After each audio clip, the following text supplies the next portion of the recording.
नमस्कार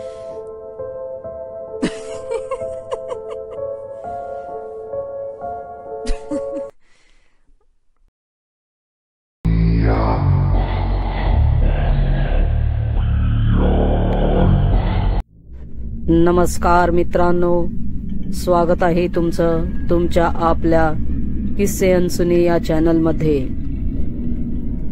मित्रांनो, आजच्या कथेचं नाव आहे रूम नंबर 103। मित्रांनो, व्हिडिओ आवडल्यास व्हिडिओला लाईक आणि चॅनलला सबस्क्राईब करायला विसरू नका। चला तर मित्रांनो, तुमचा जास्त वेळ न घेता कथेला सुरुवात करूया। रामचंद्रनगर, योगेश्वर धाम, रूम नंबर 103, शहर बदलापूर। या ठिकाणी सदाशिव नाईक आपल्या कुटुंबासोबत खूप वर्ष राहत होते। त्यांची पूर्ण हयात याच घरात गेली होती। आता सदाशिव काकांचं वय 70 वर्षाच्या आसपास असेल। सदाशिव काका स्वभावाने खूप मनमिळाऊ होते आणि 70 वर्षाचे असूनही तब्येत छान जपली होती त्यांनी। सदाशिव काकांना 3 मुली आणि 1 मुलगा दिनेश। तो आपल्या बायकोसोबत वेगळा राहायला गेला होता आणि आपल्या 2 मुलींची लग्न सदाशिव काकांनी आधीच उरकली होती। आता एका मुलीचं लग्न होणं बाकी होतं। तिचं नाव मीना। मीनाची उंची फार कमी होती, त्यामुळे तिला लग्नाची स्थळं फार कमी येत होती आणि म्हणूनच आता सदाशिव काकांची पत्नी हेमलता काकू आणि मीना असे तिघच या रूम नंबर 103 मध्ये राहायला होते। सदाशिव काकांची संपत्ती भरपूर होती, मात्र ती संपत्ती गावी होती आणि बदलापूरमध्ये फक्त ही त्यांची 1 रूम किचनची खोली ज्यात ते राहत होते। या योगेश्वर धाम मध्ये सर्वच खोल्या समान स्वरूपाच्या होत्या, मात्र शौचालय प्रत्येक माळ्यावर कॉमन होते। प्रत्येक माळ्यावर 8 खोल्या, त्यांच्यासाठी 2 शौचालय असे प्रत्येक माळ्यावर 2-2 शौचालय होते। थोडक्यात प्रत्येकाला स्वच्छासाठी आपल्या रूमच्या बाहेर यावे लागे। बाकी योगेश्वर धाम ही इमारत खूप जुनी होती। या आधीही कोणालाच इथे कोणत्याही प्रकारची असुविधा जाणवली नव्हती। सर्वजण या इमारतीमध्ये मिळून मिसळून राहत होते। मात्र सदाशिव काका काही कामानिमित्त आपल्या गावी वेंगुर्ल्याला गेले होते। जमिनीचा वाटप होणार होतं त्यांच्या गावी। या जमिनीच्या वाटपामध्ये काहीतरी विचित्र प्रकार घडला होता। सदाशिव काकांची काही जमीन त्यांच्या चुलत भावाने हडप करून स्वतःच्या नावे करून घेतली होती। हे लक्षात येताच सदाशिव काकांचं आणि त्यांच्या चुलत भावाचं जोराचं भांडण झालं। गावी बाचाबाची झाली। सदाशिव काकांच्या चुलत भावाने अख्ख्या गावासमोर सदाशिव काकांना धमकीच दिली होती। बघतोस तुला कशी जमीन परत घेतोस ते, जिवंत राहिलास तर घेशील ना, करतोस बघ तुझी सोय, जाशील तरी का नीट मुंबईला, असं काहीतरी बोलून गेला होतो। तसा काकूंनी सदाशिव काकांना शांत राहायला सांगितलं आणि घरात नेलं। दुसऱ्याच दिवशी सदाशिव काका आणि काकू बदलापूरला परत निघणार होते, मात्र त्या रात्रीत सदाशिव काकांची तब्येत अचानक बिघडली। त्यांना उलट्या जुलाब सुरू झाले। हेमलता काकू प्रचंड घाबरल्या। त्यांना चुलत भावाचे शब्द आठवले, जाशील तरी का नीट मुंबईला। तसं काकूंनी आपल्या मुलाला फोन करून ताबडतोब गावी यायला सांगितलं। तसा दिनेश दुसऱ्याच दिवशी संध्याकाळी गावी पोहोचला। वडिलांची अवस्था पाहून तोही घाबरला। आता दिनेशने गाडी करून काकांना रातोरात बदलापूरला आणले आणि हॉस्पिटलमध्ये दाखल केले। काकांवर उपचार सुरू झाले आणि 2 दिवसांनी सदाशिव काकांना बरं वाटू लागलं। आता डिस्चार्ज मिळाला होता काकांना। काका घरी आले होते, मात्र ते पहिल्यासारखे घरात वावरत नव्हते। गप्प गप्प राहायचे, फारसे बोलत नव्हते आता काका। काकू त्यांना विचारायच्या, काय हो, कसली चिंता करत आहात तुम्ही? त्यावर काका म्हणायचे, त्या योगेशने चांगलं फसवलं बघ हेमा आपल्याला। जमिनीकडे लक्ष ठेवायला सांगितलं होतं त्याला, पण चक्क नावावरच करून घेतली बघ त्याने। त्यावर काकू म्हणाल्या, आग लागो त्या जमिनीला, काही नको आपल्याला, खाऊ दे त्याला, नका विषय काढू त्याचा आणि विचारही नका करू। तसे काका गप्प बसायचे। एक दिवस झाले असे, काका रात्री जेवून झोपले होते। काकू आणि काकांची मुलगी मीनाही झोपली होती। रात्रीचे 12 ते 12:30 वाजले असतील। काकांना अचानक शौचाला जाण्याची कळ आली। तसे काका अंथरुणावरून उठले आणि बाहेर आले आणि शौचालयात गेले। शौचालयाचा एक बल्ब गेला होता आणि एकच बल्ब चालू होता। एकाच बल्ब पूर्ण पॅसेजमध्ये पेटत होता.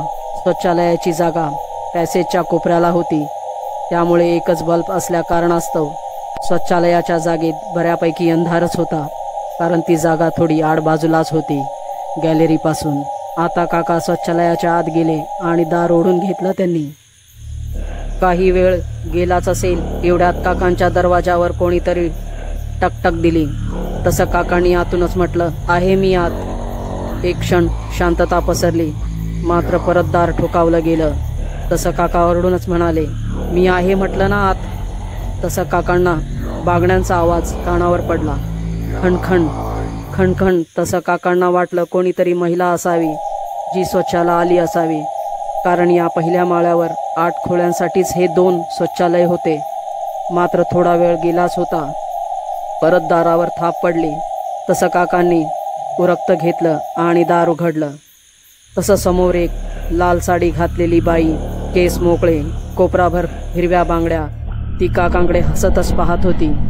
ती बाई आपल्या बिल्डिंगमध्ये राहत नाही हे काकांच्या लक्षात यायला वेळ लागला नाही, कारण काकांची पूर्ण हयात या इमारतीत गेली होती. ही बाई नवीनच होती.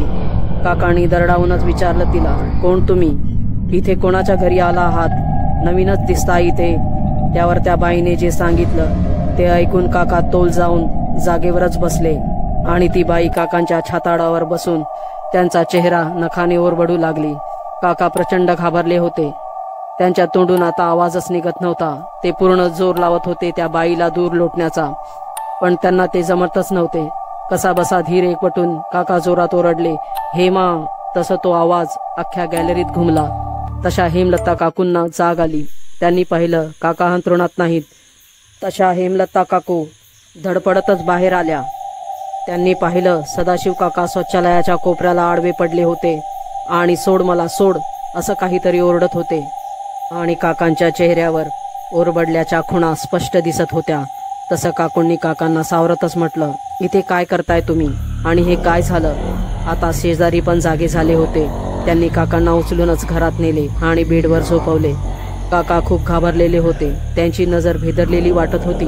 काकू त्यांना म्हणाल्या, मला तरी उठवायचं, पण काका स्थिर नव्हते. काकूंनी सदाशिव काकांना सद्गुरूंचा अंगारा लावला. शेजारी पाजारी आता आपापल्या रूममध्ये निघून गेले होते. काका थोडे शांत झाले होते.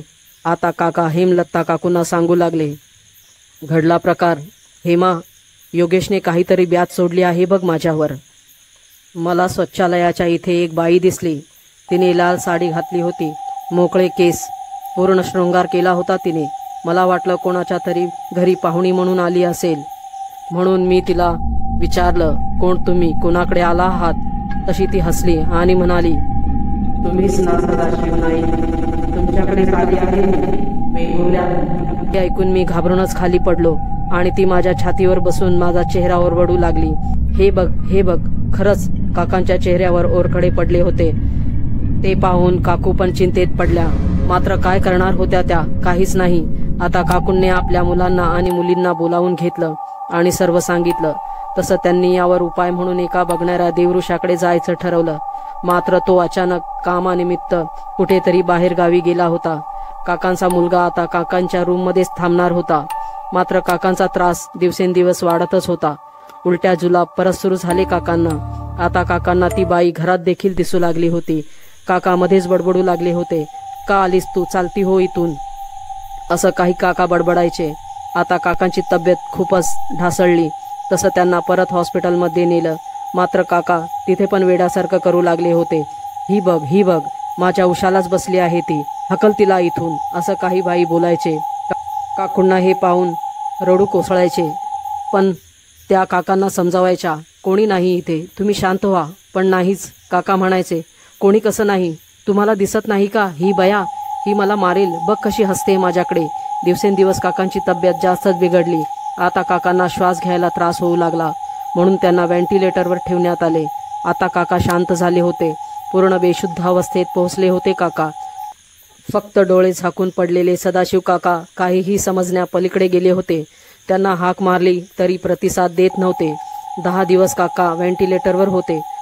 मात्र 11व्या दिवशी काकांनी या जगाचा निरोप घेतला आणि ते कायमचे शांत झाले. मित्रांनो, काकांच्या बाबतीत नेमकं काय घडलं हे तुम्हाला कळलंच असेल. संपत्तीवरून, जमिनीवरून कोणीच कोणाशी वाद घालू नका. कोणास ठाऊक कुठला वैरी कसा घात करेल. मित्रांनो, कशी वाटली ही कथा कमेंटमध्ये नक्की सांगा. व्हिडिओ आवडल्यास व्हिडिओला लाईक आणि चॅनलला सबस्क्राईब करायला विसरू नका.